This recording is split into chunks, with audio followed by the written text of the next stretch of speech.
Welcome to the third lesson of the seventh module, which is on deflection of beams part 3. In fact, in the last two lessons on deflection of beams, we have discussed how the deflection of beam affects in general and why do we need to evaluate the deflection in beams and consequently the slopes in the beams. Now, in this particular lesson we are going to look into some more aspects of deflection. In fact, in the last two lessons we have discussed the differential equation of the elastic curve and consequently we have derived the the equation for the elastic curve. Now, here we will look into another methodology which we call as the moment area method to evaluate the slope and deflection in beams. Hence, it is expected that once go through this particular lesson, one should be able to understand the concept of moment area method in evaluating slope and deflection of beams, and one should be in a position to evaluate slope and deflections in different types of beams for different loadings using moment area method. In fact, in the last two lessons we have solved quite a few examples wherein we have used the differential equation for the elastic curve and we have derived or we have evaluated the equation for the elastic curve, based on which we could evaluate or estimate the deflection in a beam at a particular location. Also, we could compute the value of the slopes wherever needed along the length of the beam. Now, in this particular lesson we are going to discuss that if we employ this particular method which is called as moment area method, then how do we compute the values of the slopes and deflection in beams. Hence, the scope of this particular lesson includes we will recapitulate some aspects of the previous lesson. It includes the concept of moment area method, it includes moment area theorems and their application. In fact, based on this moment area method, there are two theorems which we call as moment area theorems, and we will state those theorems and consequently we will look into how they are applied in evaluating slope and deflection in beams, and then we will look into some examples for evaluation of deflection in different types of beams for different loadings. Now, let us look into the questions which were posed last time. The first one is, what is flexural rigidity of beams? Explain. Now, let us look into this aspect. We had indicated in the last lesson that EI, this particular parameter EI, is known as flexural rigidity, where E is the modulus of elasticity of the material we are using for the beam and I is called as the moment of inertia of the cross section taken about the neutral axis. This is the moment of inertia about neutral axis. Now, let me explain this with reference to a simple example. We have seen that for a simply supported beam which is subjected to uniformly distributed load of intensity Q per unit length over a length of L, the deflection which we get, the maximum value of the deflection as 5 Q L to the power 4 by 384 EI. Now, let us assume that we have two beams which are identical, that means they have the same length, they are subjected to the similar intensity of the loading which is Q,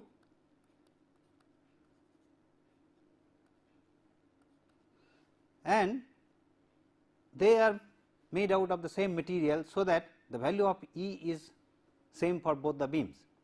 Now, the only difference between these two beams is that in this particular case we choose a cross section. Let us say that we choose a section of which is a rectangular section, the width of which is B, and let us call depth as H1, and for this particular beam we choose a cross section for which width is B, but the depth is H2, and let us assume that the depth H1 is greater than H2. Now, since all other parameters like Q, L, E, they remains constant, then the parameter which is changing because of the change in the depth is I. because I for this rectangular section is equals to b h cube by 12. So, with the change in h there will be change in I, there will be change in the deflection delta. Now, physically if you look into that, if we take a beam which is having a depth larger than the other one, having other parameters constant, then larger the depth, the more the beam will have more strength, and physically given the identical situation, the larger depth of the beam will be in a position to carry more load, or in other words, if we keep the same load for both the beams, the beam which is having larger depth will deform less. So, we can call the beam which is having larger depth in comparison to the other. So, the other beam, the larger depth beam is more rigid in comparison to the other beam. Hence, the value of I, if E is constant, then E I, this parameter governs the delta, since other parameters remain constant. Now, if the value of E I is higher, then the value of delta will be less, and the vice versa. If E I becomes lower, then delta will be more, and physically that is justified. That means, if E I is larger, means for the same material, for same E, I value is more, that means it is more, the cross sectional size is more, and it is naturally going to carry more load or going to deform less, and consequently you will get less deformation, which is delta. Hence, this particular term E I in fact physically signifies that how rigid a member is, given the cross sectional parameter known to you. Hence, this particular term, since flexure as we have seen comes from the bending of the beam, which we call as a flexure as well, is a flexing of the beam, and hence this particular term E I, which defines the rigidity of the beam against this flexural action, we call E I as the flexural rigidity, and that is the significance of this flexural rigidity in computing the deflection or the slope, which we call as the deformation of the beam against lateral loading or the transverse loading. Now, the second question was, what is meant by M by E I diagram. Now, this is interesting, and this with reference to this present lesson we will be discussing in more detail. Now, let us look into what is really meant by M by E I diagram. Now, as the terms you are acquainted with, that particular value M or particular designation M, we generally designate bending moment in the beam as M. So, basically when we are saying M by E I diagram, that means it is related to the bending moment diagram. Now, again coming back to the example of a simply supported beam with a uniformly distributed load, which is subjected to Q per unit length. Here, as we have seen that the bending moment varies parabolically over the entire length, and this particular diagram represents the bending moment diagram, the maximum magnitude of which is Q L square by 8. If we compute this ordinate, we will get as Q L square by 8.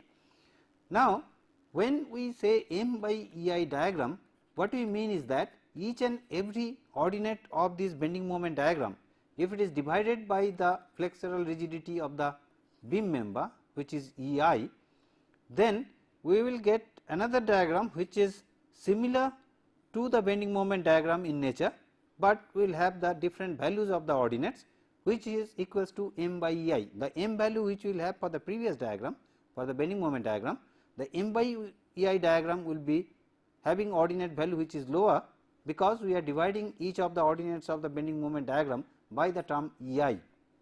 Hence, the magnitude, the maximum magnitude over here for the M by E I diagram will be Q L square by 8 E I, whereas the magnitude of the bending moment at this ordinate will be Q L square by 8.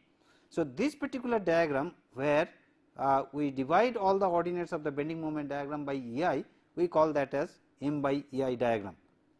Now, it may so happen that in this particular case we have considered that E I value is constant throughout the beam. Now, it may so happen that we have a beam wherein the central part is having larger value of E I, thereby here as if you have the larger cross section over the rest of the beam, and let us say if you have a moment of inertia of 2 I, and other places we have the moment of inertia of I, then the value of the flexural rigidity in this zone is E I, in this zone also is E I, whereas in this particular zone it is 2 E I. So, when we but the bending moment diagram remains as it is, like in this form. Now, if the ordinate, each of these ordinates are divided by the respective E I's, here it is E I and here it is 2 E I, then accordingly the m by E I diagram will change and we will have similar to this kind of a figure. That means, we will have here it is divided by E I, at this point it is divided by 2 E I, hence the value will be less, and then again it will go in this form exactly in the same orientation, and again it will come in this form. So, depending on the value of the moment of inertia and consequently the flexural rigidity E I, the m by E I diagram will change. So, this particular diagram we called as m by E I diagram, and we will see, we will make use of this m by E I diagram while discussing this moment area method for evaluating the slopes and deflection of beam, as we will go along in few minutes. Now, the last question which we had was that what is the deflection, the maximum value of the deflection of a simply supported beam which is subjected to a concentrated load at the center. Now, this particular problem or this example we have solved last time, and we have seen that if we employ the differential equation for evaluating the deflection curve or the elastic curve, which is E I d2y dx2 is equals to bending moment m, then we get the expression for elastic curve y as a function of x, and there if we substitute x for L by 2, then we get the value of y, which is maximum in this particular case because it is symmetrical with respect to the supports and with reference to the loading, and at this point if we draw the tangent to the elastic curve, this will be horizontal, hence this is the maximum deflection, and delta max we get as P L cube by 48 E I, where P is the concentrated load, L is the span of the beam, and the load is acting at the midway between the beam, which is at L by 2, and E I is the flexural rigidity, which is constant throughout the length of the beam. Well, then having looked into this, let us look into some aspects of this moment area theorems. Now, moment area method basically is a method for evaluating the slope and deflection for beams which are subjected to different kinds of loading. Now, in the last 2 lessons we have looked into that if a particular type of beam, that means it has some kind of supports, either simple support or a cantilever beam, when they are subjected to different forms of loading, either uniformly distributed load or concentrated load, we have seen how to evaluate the slope and deflection by using the differential equation for the elastic curve, and consequently by integrating the differential equation of the elastic curve after writing the expression for the bending moment, we have computed the expression for elastic curve, and based on the expression of the elastic curve we could compute the value of the deflection at different point along the length of the beam. Now, we are going to look into another method which we call as a moment area method, and as the name signifies, we are going to make use of the bending moment diagram of a beam, and in fact in this sense this is semi graphical in nature, that we will make use of this bending moment diagram in evaluating the slopes and deflection of the beam. Now, in deriving the equations or the differential equations for elastic curve, we had assumed that the beam material is linearly elastic and the slope is small, so that we could make some assumptions. Now, while deriving this moment area theorems, here also we make the similar assumptions, that means the material is linearly elastic and the slope is sufficiently small, so that we can employ these moment area theorems in evaluating the slopes and deflection. In fact, there are 2 theorems for this moment area method, which we call as first theorem of moment area and the second theorem of the moment area, based on which these 2 theorems we can compute the values of the deflection and the slope in a beam. Now, the first theorem, first moment area theorem goes like this, that the angle between the tangents to the deflection curve at any 2 points on the elastic curve is equal to the area of the m by E I diagram between those 2 points. So, this is the first theorem says that the angle between the tangents to the deflection curve, that is the elastic curve, at any 2 points is equal to the area of the m by E I diagram. Now, let us see that how really do we apply this theorem in evaluating the or making use of this m by E I diagram. Now, in this particular figure, let us say that this is a part of the deflection curve and we choose 2 points A and B, and at point A we draw a tangent. So, that this gives the slope of this particular point of the elastic curve, which we call as theta A. Now, if we draw a tangent at B of the elastic curve, now this particular tangent gives us the slope of this elastic curve at point B, which we have called as theta B. So, this particular angle is the difference of these two angles theta B and theta A, and this we call as theta B A, which is theta B minus theta A. Now, and this is the part of the bending moment diagram, and let us call this as now m by E I diagram. That means, the bending moment diagram has been divided by the term E I to obtain the m by E I diagram. Now, on this elastic curve or along the axis of the beam, we choose a small length dx, and on the elastic curve we choose this length as ds. Now, if we draw normal to this end of this ds, this particular length is ds, this goes to the center of curvature and rho being the radius of the curvature. Hence, let us assume that this particular segment ds forms an angle of d theta at the center. So, this length ds can be written as rho times d theta. So, ds is nothing but equals to rho d theta. Now, since this deformation is small and the slope is small, we assume that dx is equals to ds. So, in place of ds we write dx. So, rho d theta is equals to dx, or d theta by dx is equals to 1 by rho, taking this term on this side and dx on this side, d theta by dx gives us is equals to 1 by rho. Now, you have already know from the bending equation that m by I is equals to sigma by y is equals to E by rho.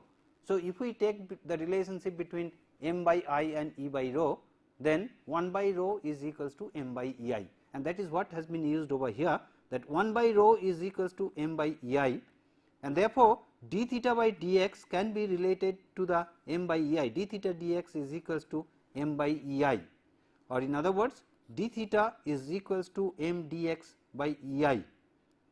Now, if you look into this particular expression, now for this particular segment ds at the two ends, if we draw the tangent, let us say these are the two tangents, since these are the normals at the end of ds.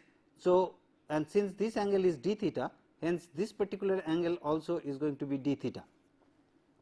Now, it demonstrates that the change in angle between these two ends of this segment ds, which is d theta, this is nothing but equals to the area of the strip, which is on the bending moment diagram, the area of this particular strip, the ordinate of which is m by E I, and the width is dx. So, m by E I multiplied by dx is nothing but the area of the m by E I diagram over this small strip ds, and that gives us the change in angle d theta between the two ends of this particular segment. Now, if we integrate this particular expression over the stretch a to b, then integral d theta a to b is equals to integral m dx by E I between a to b, and if we integrate d theta from a to b, we get this as theta b minus theta a, and which is nothing but equals to theta b a, and theta b a then gives us integral m dx by E I between a to b. Now, this means that this is the area of the m by ei diagram between the 2 points A and B, which we have chosen on the elastic curve, is the area of the m by ei diagram between those 2 points. So, you see now what we are getting is that the change in slope between 2 points on the elastic curve, between 2 points as we have chosen B and E, and theta B A is the difference in slope between B and A, which is theta B A, is nothing but equal to the area of the m by ei diagram between those 2 points.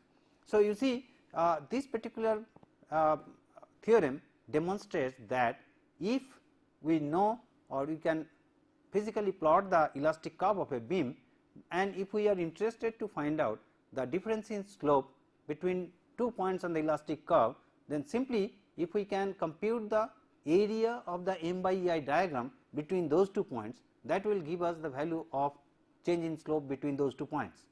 So, by making use of the bending moment diagram, or in other words m by ei diagram, we can readily compute the values of the slope of the elastic curve at different points, and that is one of the advantages of this particular method.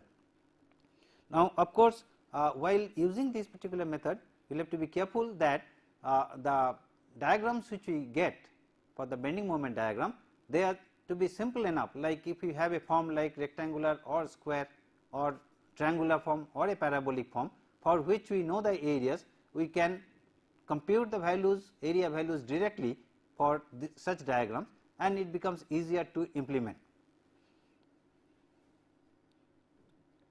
Now, let us look into some of the aspect of this particular theorem. Now, here if you note that we have used the term m, now that is for the bending moment, and the value of the bending moment could be positive or negative, or rather its sign will be as usual, which we have assumed earlier. That means, if you have a counterclockwise movement, counterclockwise movement will give you the positive value of bending, and the clockwise movement will give you the negative value of the bending. So, we follow the usual sign convention as we have used so long.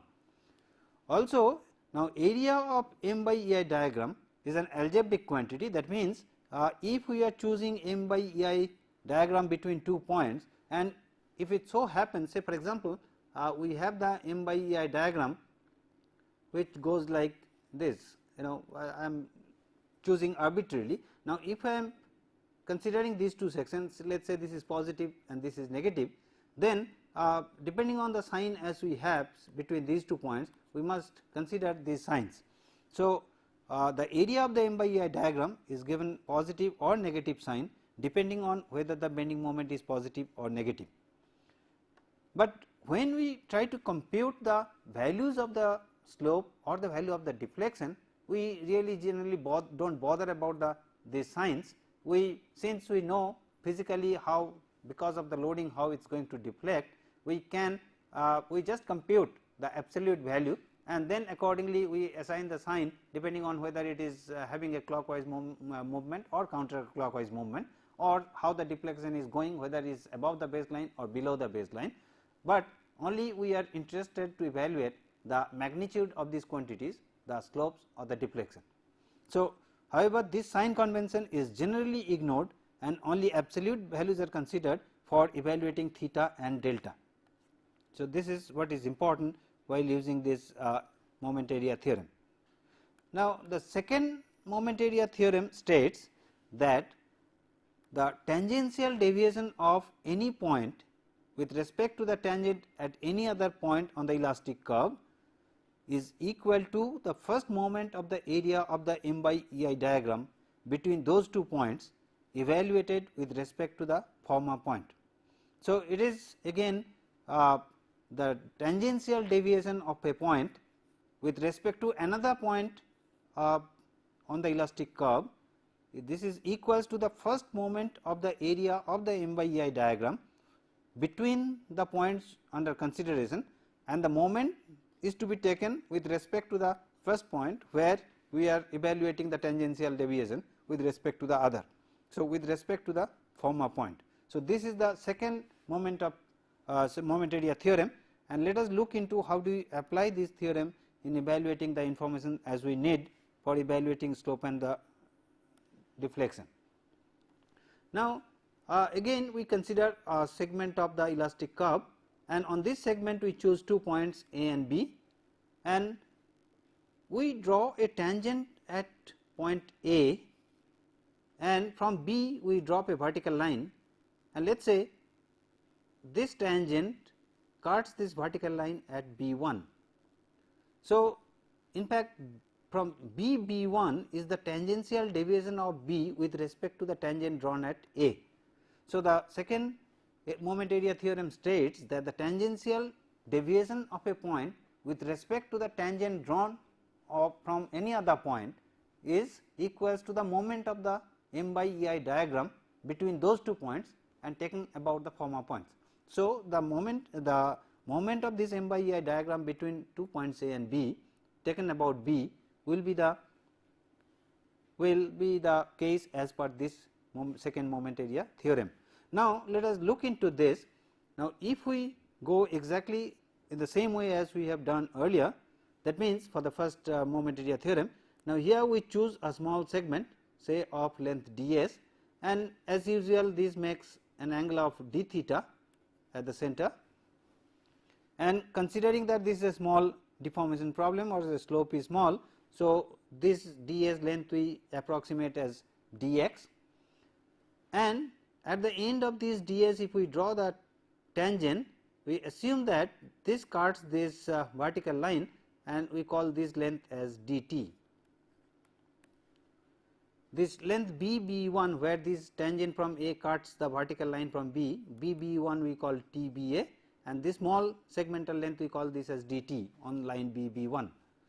And since this deflection is small, the slope is small, so the axis of the beam, the distance x1 as we have chosen, the distance of the strip ds from B which is x1, we assume that the length dt can be computed in terms of this x1. Now, as we have seen that if this angle is d theta, this angle also is d theta between the 2 tangents. So, this is d theta. Hence, if we call this length as x1, so x1 times d theta will be dt.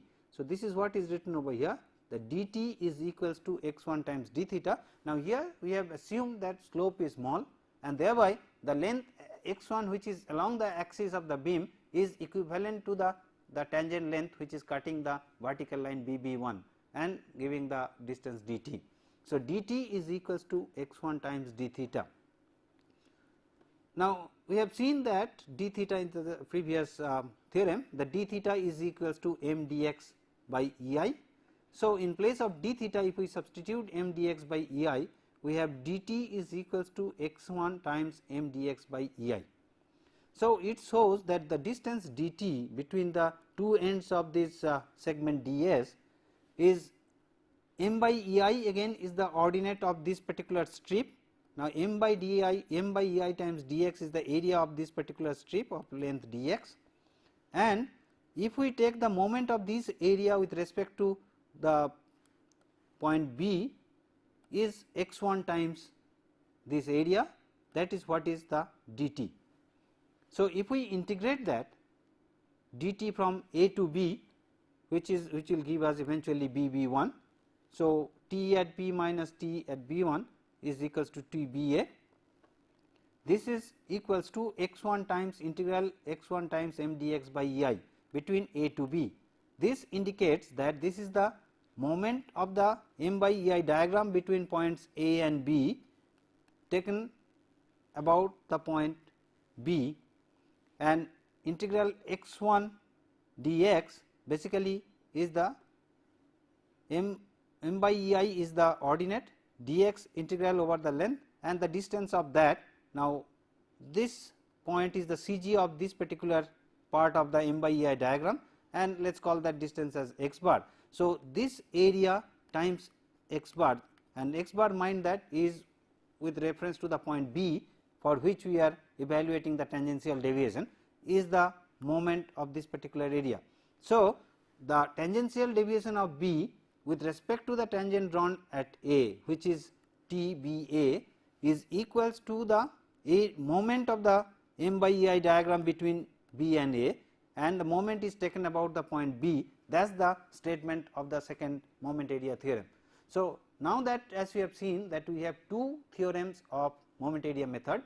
In the first theorem says that if we are interested to evaluate the difference in slope between 2 points of the elastic curve, then that is equals to the area of the m by ei diagram between those 2 points.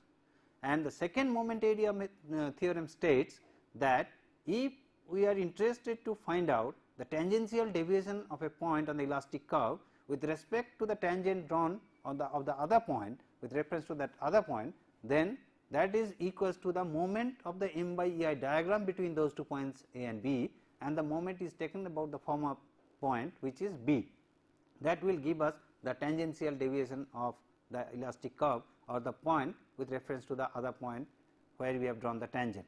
Now, we make use of these two theorems to evaluate the values of the slope and the deflection at any point in the beam, as we have done in case of using the differential equation for elastic curve, that we have written down the expression for the bending moment, we have employed the differential equation, we have integrated it, and we have computed the value of y at different points. Now, we will make use of this semi graphical method by employing the bending moment diagram to compute the value of the slope and the deflection in beams for different types of beams with different kinds of loading. But please keep in mind that moment area method becomes useful or suitable when the bending moment diagrams are relatively simpler, like if you have a regular diagram like a square one or rectangular one or a triangular one or a parabolic configuration, for which you can readily evaluate the value of the area, and consequently you can take the moment of those areas with reference to the point where you are evaluating the tangential deviation. So, moment area method can be employed to evaluate the values of the rotations or the slopes and the deflection at any point in the beam. Now, let us look into some of the examples so that this becomes clearer. Now, before we go to the examples for evaluating the or for using the moment area theorem, let us look into the example which we did in the last lesson. And in the last lesson we did this particular problem, that we have a cantilever beam in which we have a load at the tip of this cantilever beam, which is a concentrated load. Now, what we had to do was to arrive at the equation of the elastic curve and deflection and rotation of the free end. Now, as we have seen that we could arrive at the elastic curve based on the equation of the differential equation of the elastic curve, which is ei d2y dx2 is equals to moment, and moment here we first compute the reactive values, the vertical reactive value, the horizontal one, and the moment, and based on these reactive values the moment at any segment, if I take a cart over here, we get the value of the moment as p into x minus p into L, and this if we employ, then we get the expression of the differential equation as this, ei d2y dx2 equals to px minus pl. Now, if we integrate this, then we get ei dy dx is equals to px square by 2 minus plx plus c1, and subsequently if we integrate this once again, we get eiy is equals to px cube by 6 minus plx square by 2 plus c1x plus c2. Now, for evaluating these two constants c1 and c2, we need to employ the boundary conditions, and as you know that at the fixed end at x equals to 0, at the fixed end both the slope and the deflections are 0, and the fixed end being at x equal to 0, at x equal to 0 y is equals to 0, and at x equals to 0 dy dx also is equals to 0. Now, if you substitute these two boundary conditions at x equals to 0 dy dx equals to 0, this gives us that c1 is equals to 0, and at x equals to 0 y equals to 0, if we substitute we get c2 equals to 0. So, this gives us that the value of the deflection curve or the elastic curve eiy is equals to px cube by 6 minus plx square by 2. Now, if we like to compute the value of the deflection at the tip, which is at x equals to L, we substitute the value of x equals to L over here, then we get PL cube by 6 minus PL cube by 2 and eventually we get PL cube by 3I. Delta is equals to minus PL cube by 3I and we get minus sign because it is in the opposite direction of positive y direction.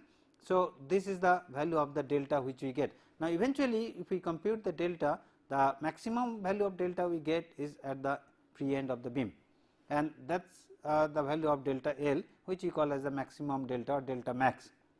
Now, when we like to compute the value of theta at L, that means if we take a tangent to this elastic curve at this particular point, then here the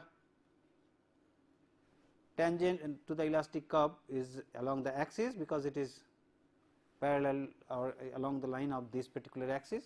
Hence, this gives us the value theta b, because theta b minus theta a is 0 here. So, this is theta b, if we call this as a and this as b.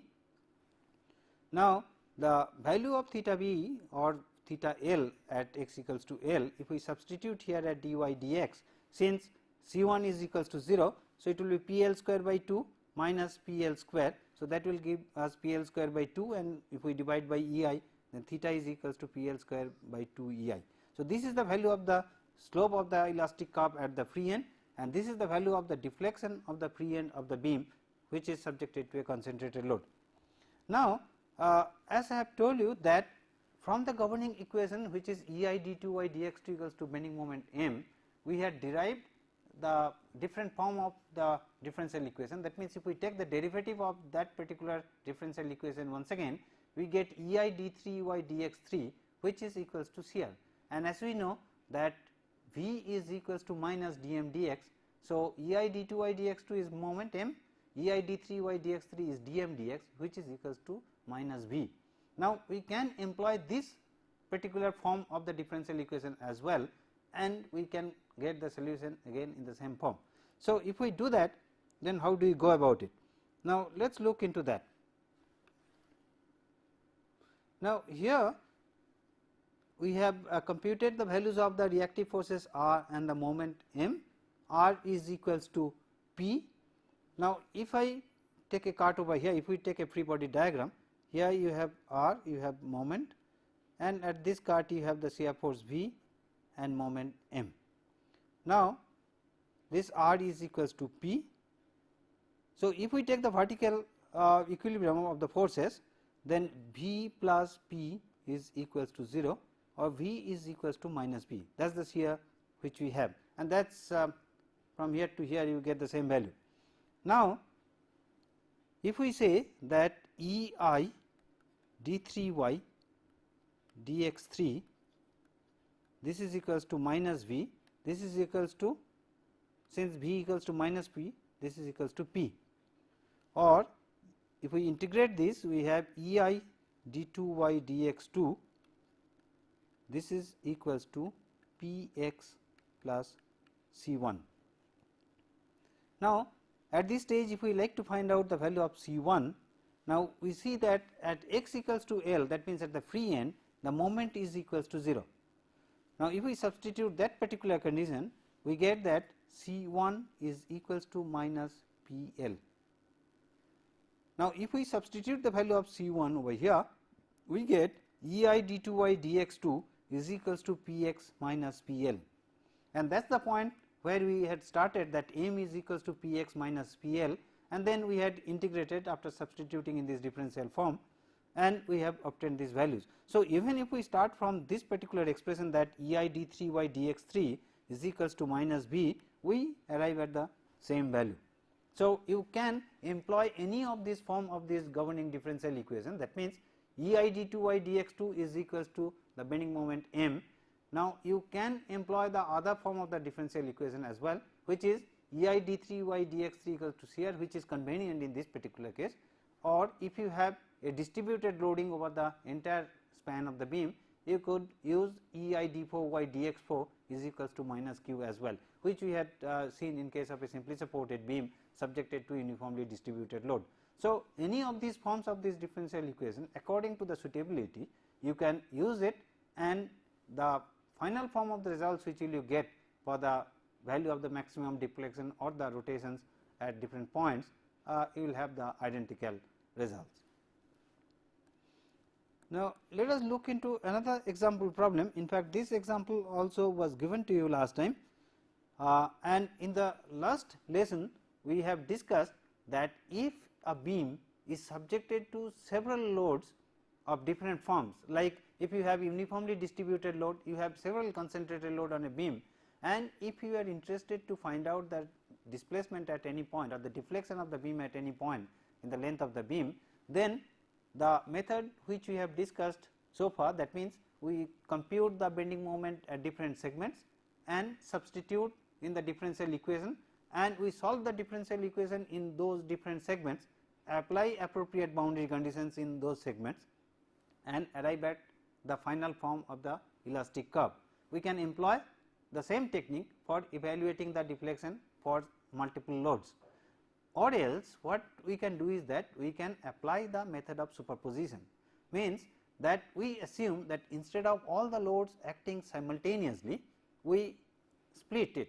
We assume that the beam, first as if it is subjected to uniformly distributed load, secondly it is subjected to a concentrated load alone, and several such concentrated loads individually they are acting, and for each of these cases we compute the deflection at the point where we are trying to find out the deflection for individually, and if we sum them up, then we get the identical value of the deflection as we were getting earlier.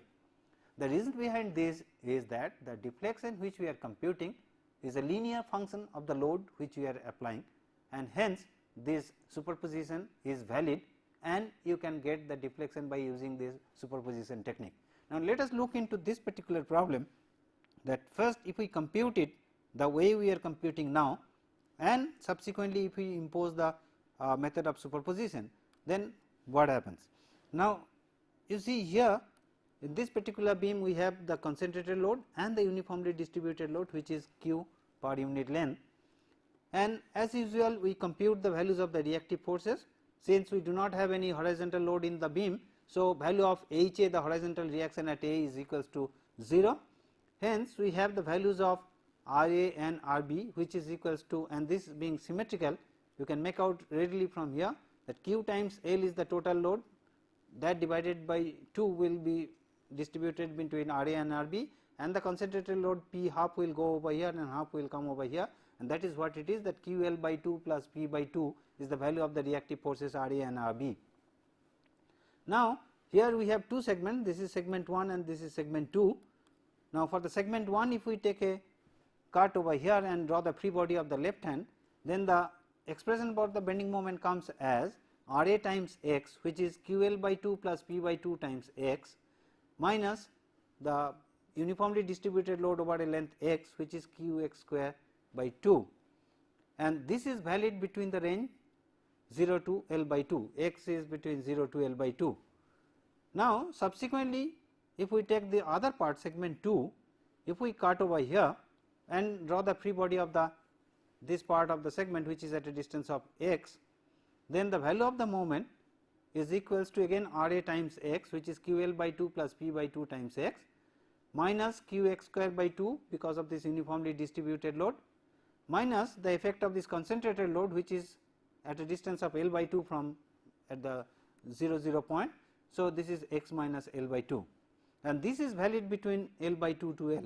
So, L by 2 is less than equal to x less than L. So, these are the two expressions for the bending moment at two different segments.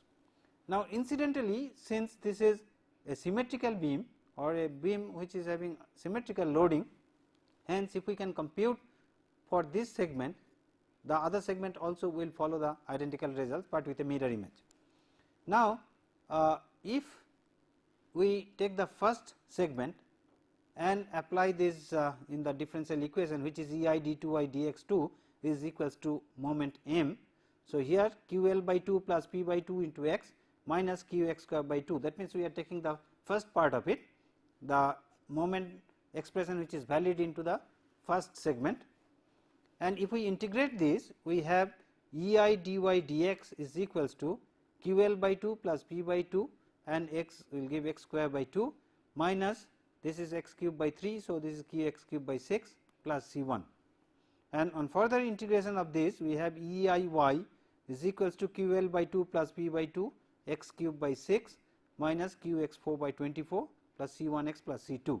So, this is the expression for the elastic curve, where we have the unknown boundaries C 1 and unknown constants C 1 and C 2, which are to be evaluated applying the boundary conditions. Now, since we are using only the first segment, so we should impose the boundary conditions which are valid within that first segment. Now, if you look into that at x equals to 0, that means at this particular support the deflection is 0.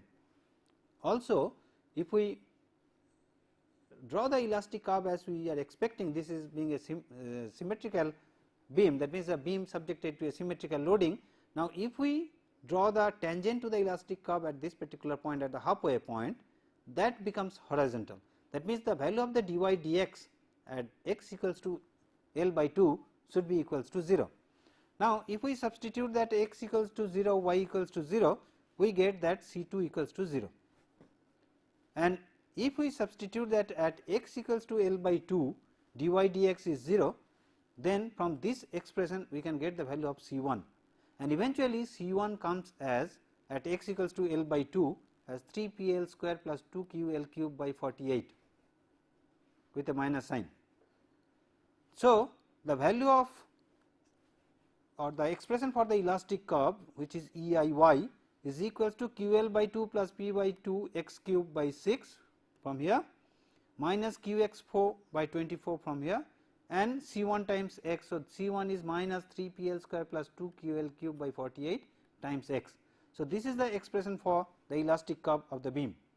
Now, since we are interested to find out the deflection at the center, which is eventually going to be the maximum deflection, because this beam is subjected to the symmetrical loading both in terms of the uniformly distributed load as well as for the concentrated load, it is symmetrical.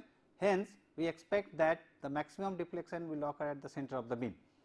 Now, if we compute the value of y at L by 2, this gives us a value of minus q L 4 by 384 plus p L cube by 48, and in fact, if we take E I on the other side, we get y at that point this divided by 1 by E I.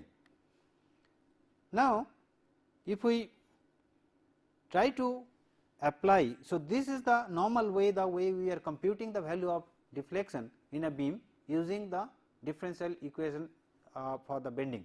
Now, if we like to employ the method of superposition, let us see what we get applying the method of superposition for this particular case. Now, here this particular beam or this particular loading on this beam can be divided into two parts. In the first part, we take the beam subjected to the load, which is q per unit length, and in this particular part we consider the beam which is subjected to the concentrated load P.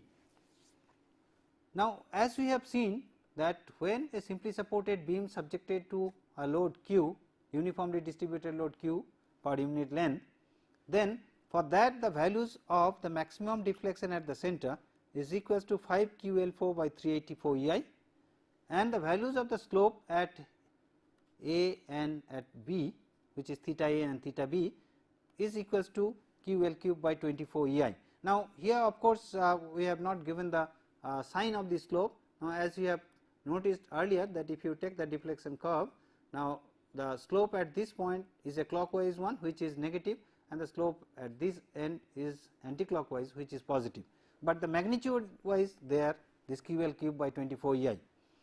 Now, if we consider this particular beam where we have the beam with a concentrated load P at the center, then correspondingly we get the value of delta as P L cube by 48 E I, and correspondingly the values of the slope at A and B, if we compute it,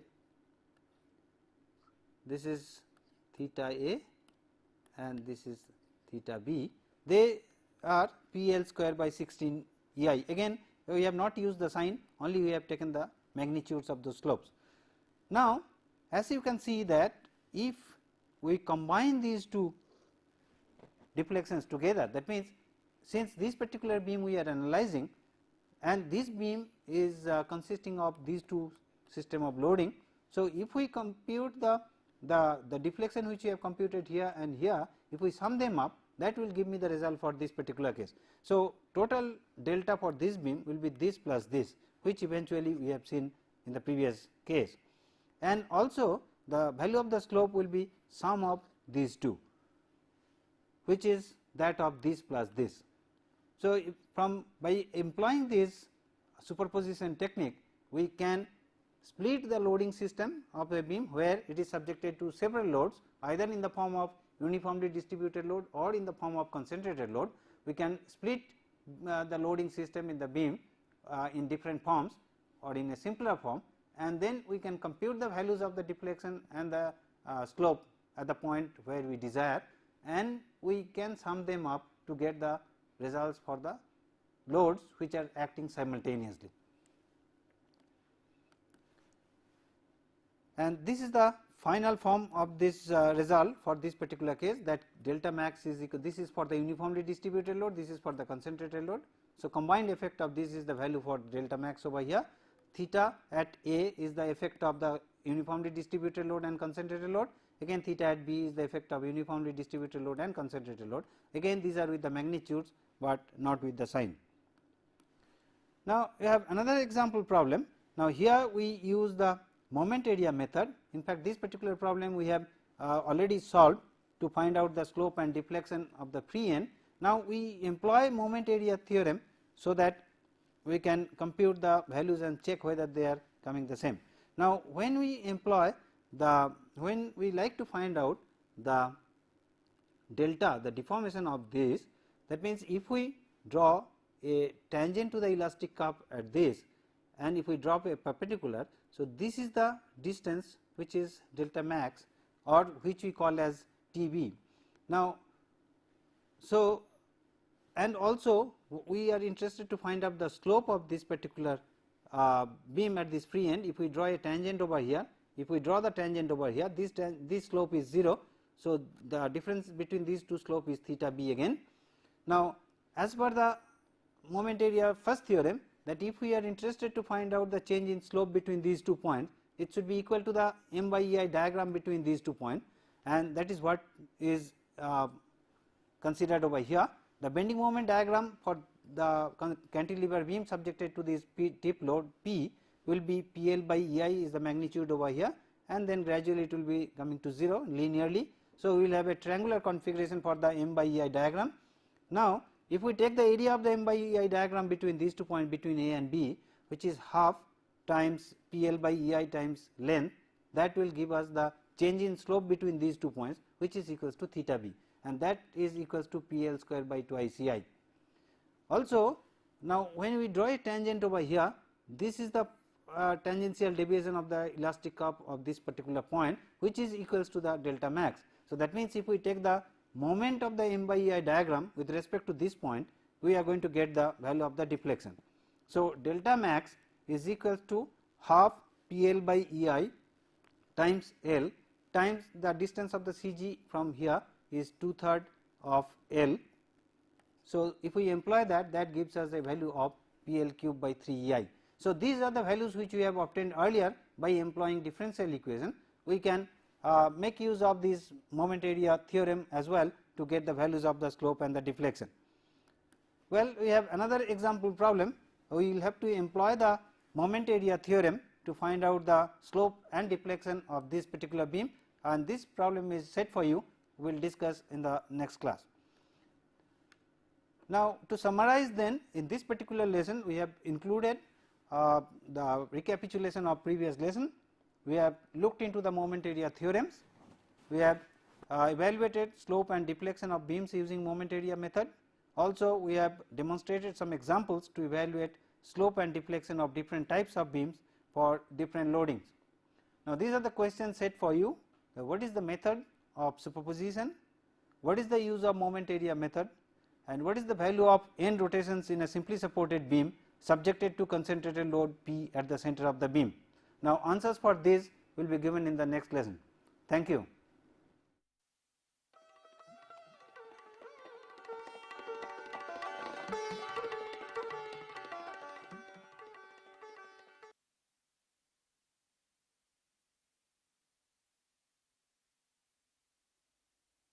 welcome to the fourth lesson of the seventh module, which is on deflection of beams part 4. In fact, in the last 3 lessons of this particular module, we have discussed how to evaluate the slope and deflection in beams for different loading situations, considering the differential equation of elastic curve, and also we have looked into the method of superposition, how to employ method of superposition in evaluating slope and deflection of beams, and subsequently we have looked into the theorems of moment area or moment area method to evaluate the slope and deflection in beams. Now, in this particular lesson we will be concentrating on the evaluation of slope and deflection of beams employing moment area method again, but in the previous examples we have looked into for the beams where the EI value or the flexural rigidity is uniform throughout the beam. Now, here we will be considering the beams where EI may not be uniform throughout the beam, there could be variable moment of inertia, or if there is a non-prismatic beam where it is varying continuously, then what will be the values of slope and deflection in such beams. Hence, it is expected that once this particular lesson is completed, one should be in a position to understand the use of moment area method in evaluating slope and deflection of non-prismatic beams or beams with variable moment of inertia. One should be in a position to evaluate slope and deflections in different types of beams for different loadings. The scope of this particular lesson includes recapitulation of previous lesson, and we will be doing that through the question answer sessions. We will be answering the questions which were posed last time, and thereby we will recapitulate the previous lesson. Use of moment area method in evaluating slope and deflection in non-prismatic beams or beams with variable moment of inertia. Also, this lesson includes the examples for evaluation of slope and deflection in different types of beams for different loadings. Well, let us look in particular module, and in this module, as we have seen, it includes 4 lessons. In the first lesson we have discussed about the derivation of differential equation of elastic curve and its application. Then subsequently we have introduced the concept of superposition method in the lesson 2. In the third lesson we have discussed about the concept of the moment area method, the moment area theorems and its application in evaluation of slope and deflection. And in this particular lesson today we have seen the application of moment area theorem in non-prismatic beams or beams with the variable moment of inertia.